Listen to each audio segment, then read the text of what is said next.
Hi friends, అందరూ ఎలా ఉన్నారండి? బాగున్నారా? మేమైతే చాలా బాగున్నాము. మీరు కూడా బాగున్నారని అనుకుంటున్నాను. ఇక్కడ నేను సేమియా కేసరి చేయడం కోసం అయితే బాండీలో ఆయిల్ వేసుకొని జీడిపప్పు కిస్మిస్ వేయించుకుంటున్నాను. చూడండి, అవి అయితే మంచిగా వేగనివ్వాలండి. కలర్ వచ్చే వరకు వేగనిచ్చి పక్కకు పెట్టుకున్నాను. మళ్ళీ అలాగే సేమియా కూడా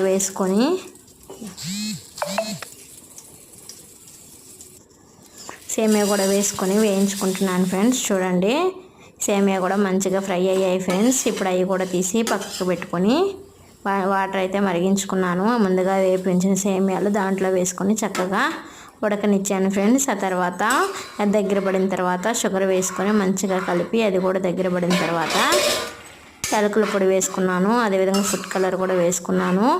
ముందుగా వేయించి పెట్టుకున్న డ్రై ఫ్రూట్స్ని కూడా వేసుకున్నాను ఫ్రెండ్స్. గుమ్మగుమ్మలాడే సేమియా కేసరి